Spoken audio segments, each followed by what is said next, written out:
Okay guys, got a new project today. Today we're going to work on the carburetor. There's a lot of videos online about doing these. Uh, there's nothing extraordinary about this one, but it's the one from the bike that I'm putting together.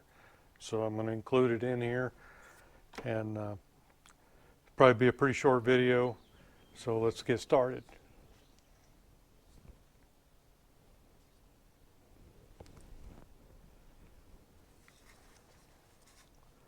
All right. Um, I've already cleaned this, and I've actually I put it in an ultrasonic cleaner and clean it, and then I put it in a very weak solution of aluminum cleaner, and that's how I get the semi-shiny look. And then I put it back in the ultrasonic cleaner to make sure all the acid is out of it. And it is an acid. You mix it with water, so it's very well diluted, but it is an acid. All right, let's get started on this. First thing I like to do is put the needle and seat in, and we're going to adjust the float level there also. So you got to remember, you've got this, if you've got this plate, not all of them do, but if you've got the plate, you've got two washers. You got one on the bottom and one under the lead, or the ledge of the seat. Okay, so we put the first one down on there, and we may need to kind of center that up a little bit. Yeah.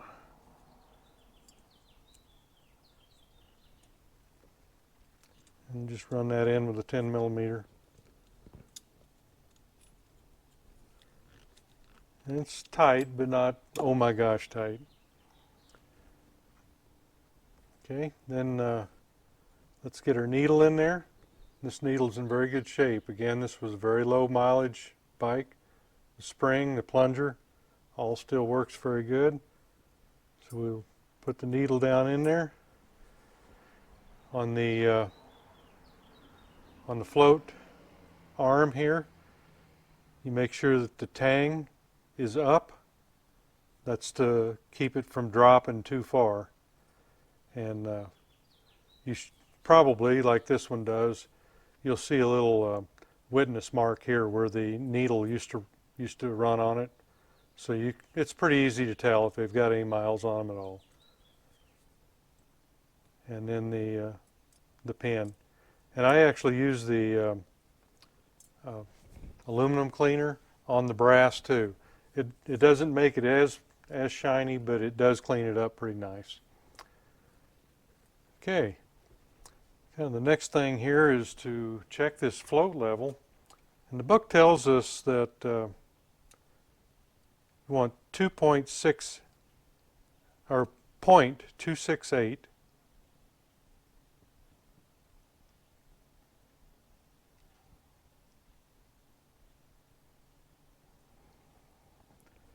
And it's measured about right here from the top of this boss right here. So what I try to do, and it's kind of, it needs to be up when you're doing it. I'm going to lay it down like this so you can kind of see. But from there, and I've got the, it's 269, but that's, you just put it here and measure the distance between that and the bottom of your straight edge that's across the top here. But I've already set this, but this is the measurement.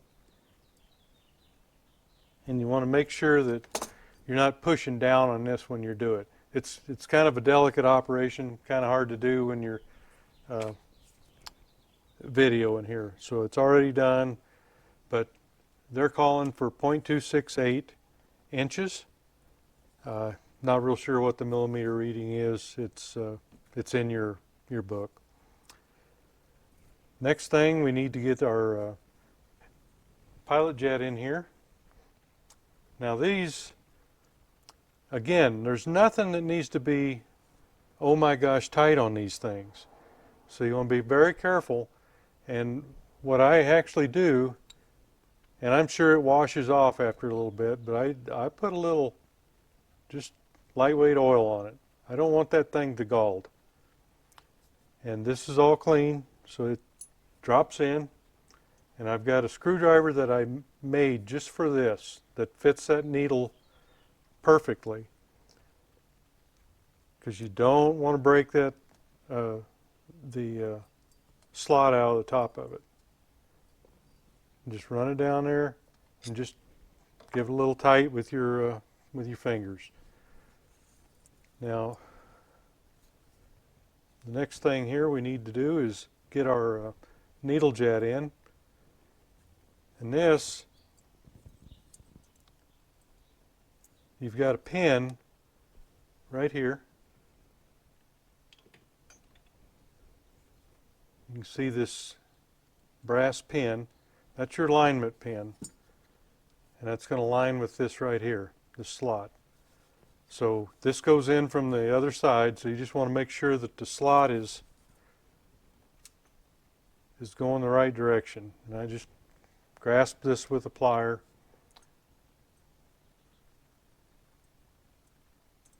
Here's our pin, there's our slot.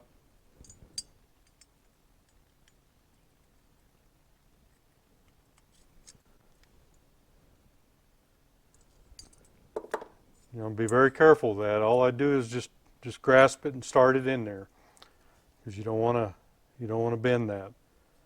And then I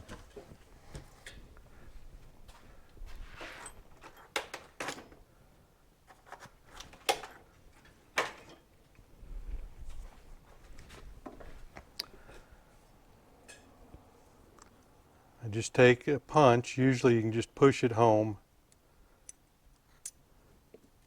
I can see this one's twisted a little bit, so it's not quite lined up.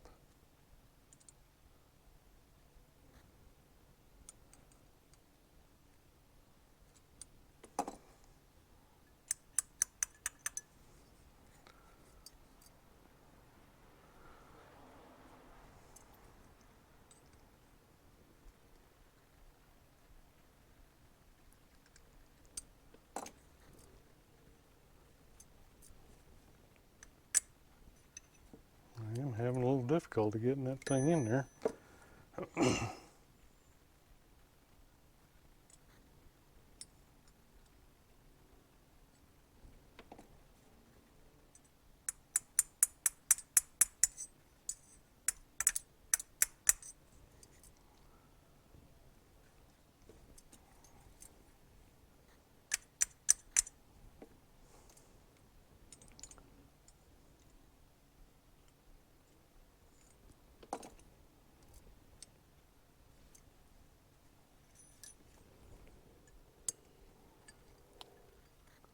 Just put the punch on the, give it a little,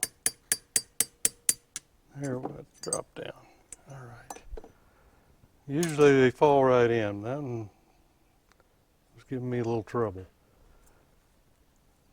All right. Next step is to get our little brass washer. It goes on, and then your jet. Oops, and I just let that fall back in there. There we go, back up.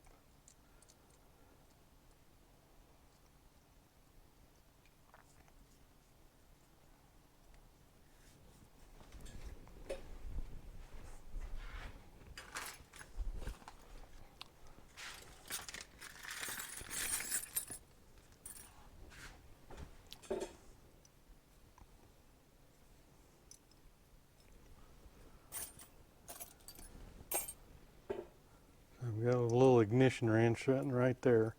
That is a 15/64. Fits it pretty darn good. Again, it's not oh my gosh tight. Just cinch it up.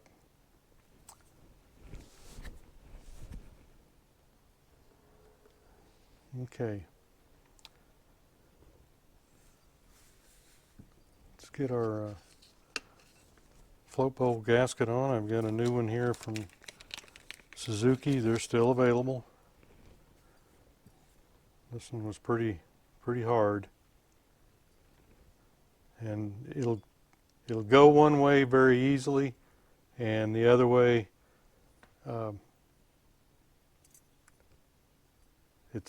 you can make it go, but you don't want to do that. You see there where I had to kind of bend it down to get it underneath the plate here, but it will go.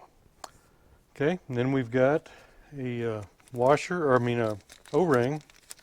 Again, these are available from Suzuki. That's going to go right here on the jet. That seals up the float bowl. And again, I just put a little bit of oil on it, because when you put the float bowl on, it's gonna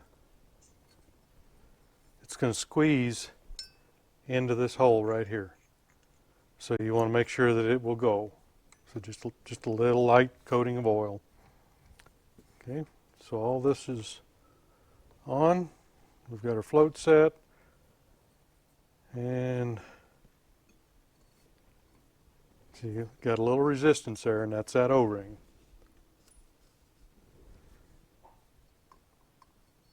It feels like it's setting on top of something, and it is. That's what it's doing. But it's going to pull it down when we start tightening up the screws.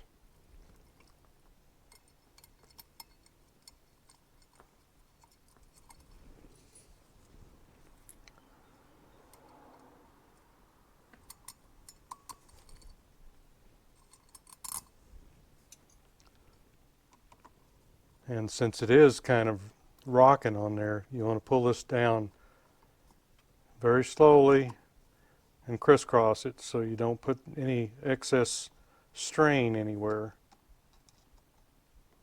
So it'll just gently pull down into the hole that it's meant to go into.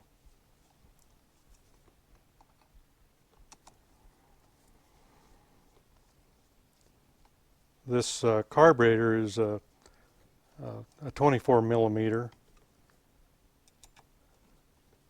And I'm not sure that all of them had that size. They may have changed later on, but in 74 it was 24, and I think all the way back to 72. So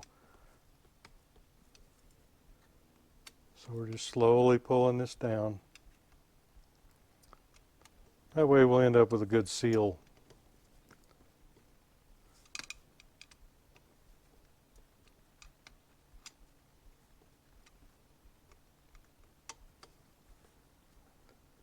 Some of these carbs have got little brackets on them. That goes under the screw for the tubes. If you have those, then you want to make sure they're on before you install the screws too. All right. Now we've got our main jet. We've got an aluminum washer, and we've got our main jet. No gaskets, no seals, except for the aluminum washer. And that's a 10 millimeter and just a standard screwdriver. Just give her a little turn. This is another one of those I kind of like to put a little oil on.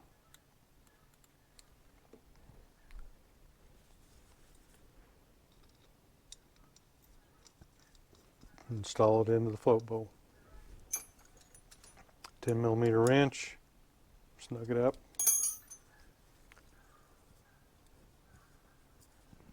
Now we've got our jets. Got our air jet with the small spring, goes down here by the air horn.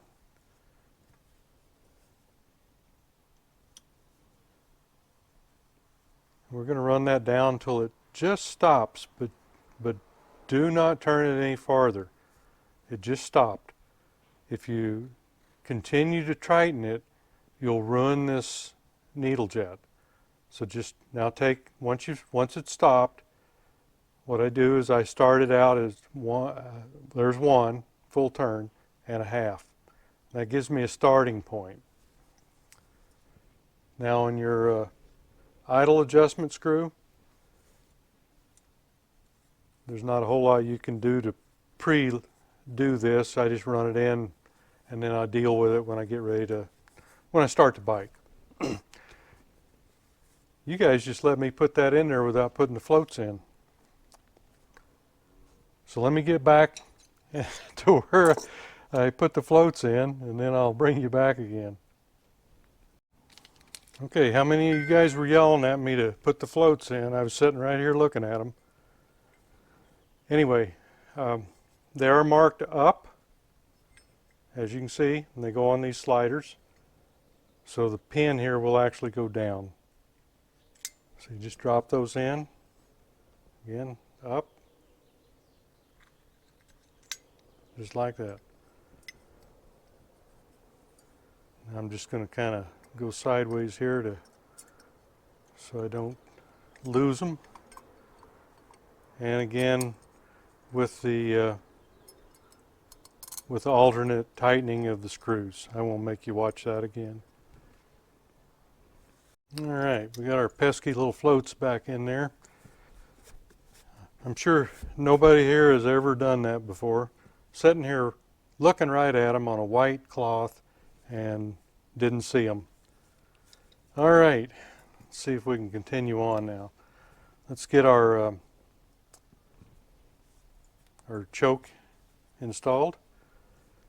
We've got a few parts here. Actually, I think there's 4 pieces that we really deal with. We've got the arm, the spring, the retainer washer, and the plunger. And we just slide the plunger down in there. I guess I should go over the what is first here and what goes into this. You've got the lever, and then you've got the washer that actually fits into the slot. Let me just take this apart so you can kind of see. First of all, you got the lever, and you see the slot here, and this retaining washer actually has a tang on it, and that goes into the slot. That keeps it from rotating while you're trying to tighten it. And then your spring goes on top of that with the plunger, just like such. This thing will get kind of unruly and move around on you. Don't worry about it until you get ready to do the final tightening. Okay, then insert it and make sure that the tang in the washer, there we go, is in the slot. It should go in easily. Okay, I've got it run down almost all the way, and I can feel that this won't spin, and the lip is right there on the side of the carburetor. And at this point, go ahead and make sure that the spring is underneath your lever. And that's a 12 millimeter. Just run it down by hand as far as you can. And again, verify that the washer is not sticking up or anything. And then go ahead and just gently tighten it down. There it is.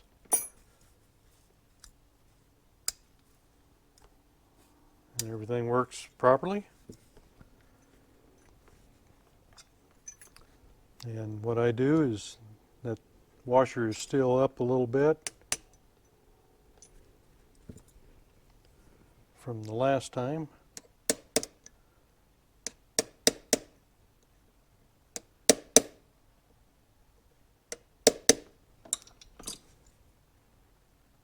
Okay.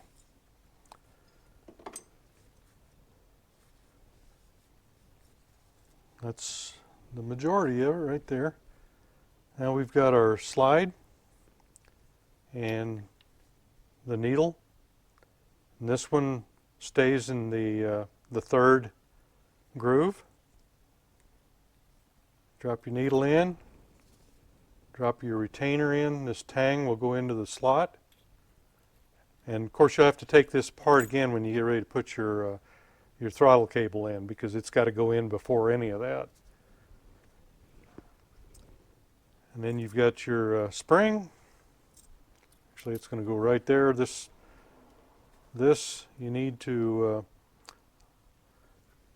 you've got a pin right here and a slot right here. So make sure the pin and the slot are lined up.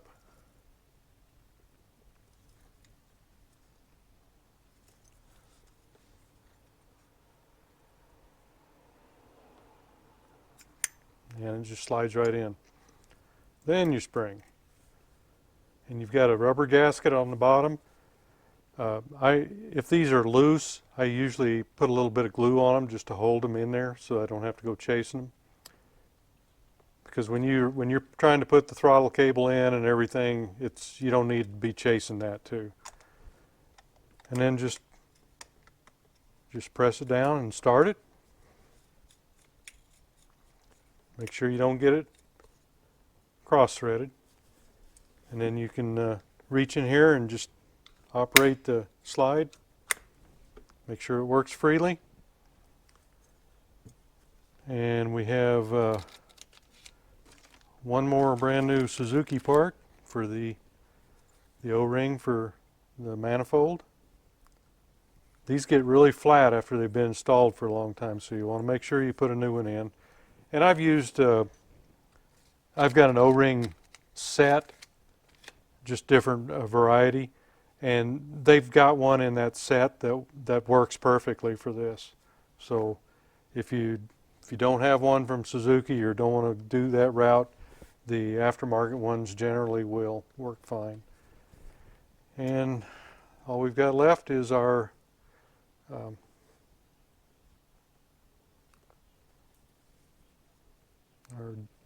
drain tube. Some carburetors have more. This one here has, these come out, but they have a hole right underneath them. So if you slide a hose over them, they're, it'll stop them up. These are just air. You should never have any fuel coming through there, but if you do, you probably got a stuck float. There we are. There's our carburetor. It's ready to install. And if anybody, the little O-ring and the big O-ring and the gasket. Can you see those? Oops, this back this way. There. So you can see the numbers there. You can order those. They're still all available from Suzuki. So we're done with that until we put it on. That time's coming soon. Thanks for joining me today.